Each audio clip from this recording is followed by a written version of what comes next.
रात का सन्नाटा चारों ओर फैला हुआ था। ट्रक हाईवे पूरा सुनसान था। चारों ओर ठंड से हाड़ कपा देने वाली ठंड चल रही थी।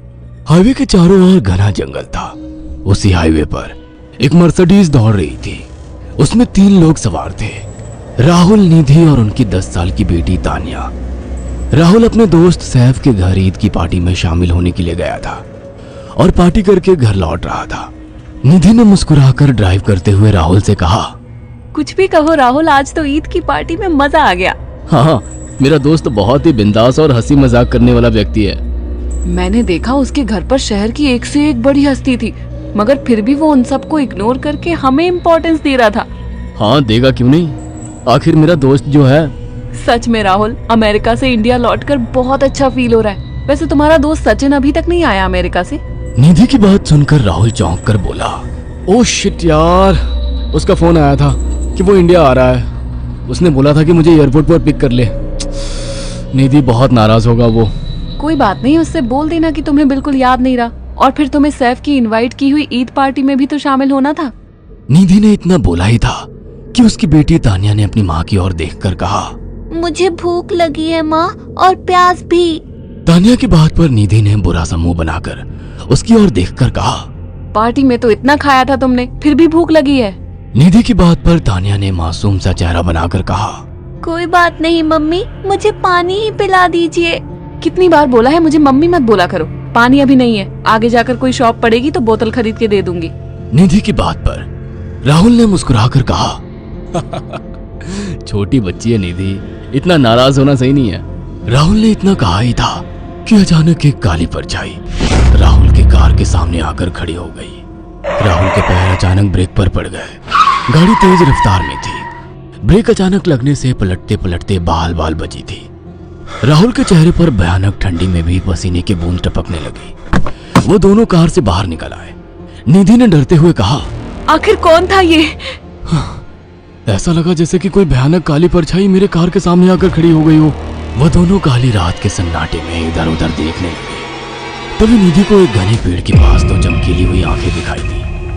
उसकी आंखें बिल्कुल भेड़ियों की तरह लग रही थी। निधि ने चीखते हुए राहुल से कहा, राहुल देखो कौन है वो, जल्दी से गाड़ी में बैठो, मुझे बहुत डर लग रहा है। राहुल ने उस तरफ देखा तो उसके रोंगटे खड़े हो गए। वो दोनों गाड़ी के अंदर बैठने ही वाले थे कि अचानक एक अजीब सा चेहरा वाला भयानक सा आदमी बिजली की रफ्तार से उनके सामने आकर खड़ा हो गया। राहुल ने देखा कि उसका चेहरा बिल्कुल सड़ा हुआ था और उसकी आंखें भेड़िए की तरह चमक रही थी। उसके लंबे लंबे बाल उसके कंधे तक आ रहे थे और उसके दांत भेड़िए की तरह बाहर की ओर निकल रहे थे। हाथों की जगह नुकीले पंजे थे। राहुल को देखकर अजीब से अंदाज में हंसने लगा, मगर जैसे ही राहुल की नजर उसके कपड़ों पर गई, राहुल की आंखें फटी की फटी रह गई। वो हकलाते हुए बोला, भाईजान, भाईजान, मुझे माफ कर दो, मुझे छोड़ दो। राहुल ने इतना कहा ही था कि अचानक उस अजीब से देखने वाले भयानक आदमी ने अपने पंजों से राहुल की गर्दन कसकर पकड़ ली और एक ही सेकंड में उखाड़ कर जमीन पर फेंक दी। राहुल के धड़ से लाल रंग का खून का फुहारा फूट पड़ा। इस भयानक मंजर को देखकर निधि के गले से एक जोरदार चीख निकल गई। निधि इससे पहले भागती कि अचानक उस भयानक दिखने वाले आदमी ने निधि को पकड़ लिया और अपने नुकीले पंजे उसके पेट में गड़ा दिए और उसकी अतड़ियां बाहर निकाल दी। निधि की एक दिल दहला देने वाली चीख सन्नाटे को चीर गई। अचानक हवा का एक बवंडर उठा और वो भयानक सा दिखने वाला व्यक्ति देखते ही देखते बवंडर के साथ गायब हो गया। तानिया ने डरते डरते निधि के मोबाइल से पुलिस और सैफ को बुला लिया और कुछ ही देर में वहां चारों ओर पुलिस की गाड़ियां थी। पुलिस ने राहुल के दोनों दोस्त सैफ और सचिन को वहीं बुला लिया। इंस्पेक्टर अर्जुन ने दोनों से कहा, मैंने ऐसी हत्याएं अपने करियर में कभी पहले नहीं देखी। ये काम तो ना किसी जानवर का लगता है, ना ही किसी इंसान का। सचिन कपकपाती हुई आवाज में बोला, आप कहना क्या चाहते हैं? कुछ कह नहीं सकता। जिस किसी ने भी इन दोनों को मारा है उससे एक बात तो साबित होती है कि वो इन दोनों से हद से ज्यादा नफरत करता था। अब सारी सच्चाई तो ये बच्ची ही बता सकती है। इतना बोलकर इंस्पेक्टर अर्जुन तानिया के पास चला गया, जो बेहद डरी हुई थी। तानिया ने आंखों देखी सारी घटना इंस्पेक्टर अर्जुन को बता दी। तानिया की बात सुनकर इंस्पेक्टर अर्जुन कंफ्यूज चेहरा लेकर मोबाइल पर किसी से बात करने लगे। सचिन इंस्पेक्टर के पास आ गया और सैफ भी डरता हुआ इंस्पेक्टर अर्जुन के पास आकर बोला, क्या हुआ इंस्पेक्टर? तानिया ने क्या बताया? उसने जो बताया वो काबिल यकीन नहीं है। उसकी बात पर किसी भी तरह से यकीन नहीं किया जा सकता। फिर भी कुछ तो बताया इंस्पेक्टर। हाँ, उस बच्ची के मुताबिक एक भूत ने निधि और राहुल को बड़ी बेदर्दी से मारा है। इंस्पेक्टर की बात सुनकर दोनों बुरी तरह से चौंक गए। क्या मतलब है इस बात का? बच्ची बेहद डरी हुई है। हम आगे की तफ्तीश जारी रखेंगे। निधि और राहुल तो चले गए, अब तानिया को मैं रख लूंगा। नहीं नहीं, राहुल मेरा अच्छा दोस्त था। तानिया अब मेरे साथ रहेगी।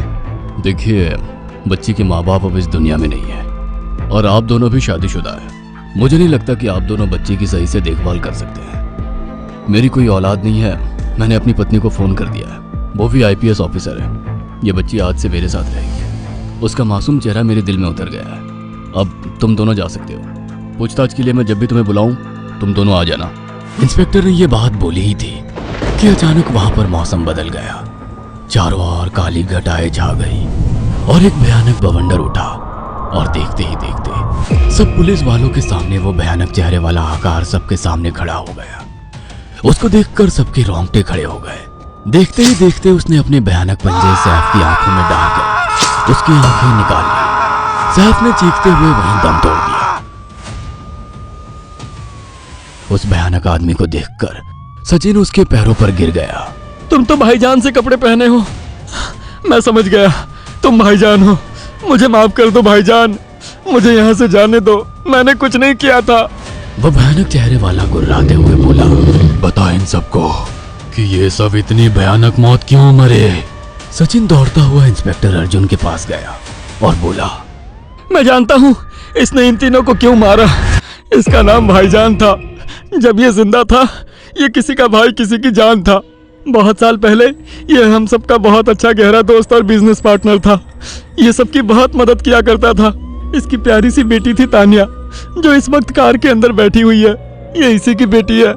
भाईजान अपने सारे पैसों से एक बहुत बड़ा हॉस्पिटल खोलना चाहता था जिससे गरीबों का मुफ्त इलाज किया जा सके, मगर हम तीनों इसके लिए तैयार नहीं थे। हमारी नीयत उसकी दौलत पर खराब थी और एक दिन हम सब धोखे से ईद के दिन भाईजान को यहाँ ले आए और इसे मारकर फेंक दिया। तो फिर तुम सबने इसकी बेटी को क्यों जिंदा छोड़ दिया? हमें बाद में पता लगा कि भाईजान ने सारी जायदाद अपनी बेटी के नाम कर दी है, इसीलिए हमने भाईजान की पत्नी को भी मार दिया।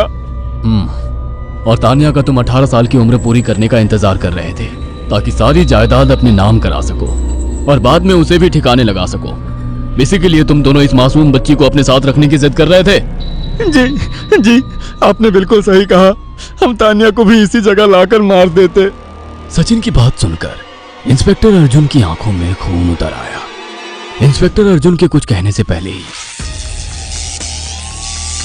भाईजान बिजली की रफ्तार से इंस्पेक्टर अर्जुन की आंखों के सामने से सचिन को पकड़कर ले गया और उसके शरीर के टुकड़े टुकड़े कर दिए और हवा में उठे एक तेज बवंडर के साथ गायब हो गया। सारी घटना इंस्पेक्टर अर्जुन की आंखों के सामने हुई थी। तानिया को इंस्पेक्टर अर्जुन और उसकी पत्नी ने अपनी बेटी की तरह पाला। अगर आपको हमारी ये कहानी पसंद आई हो तो इसे लाइक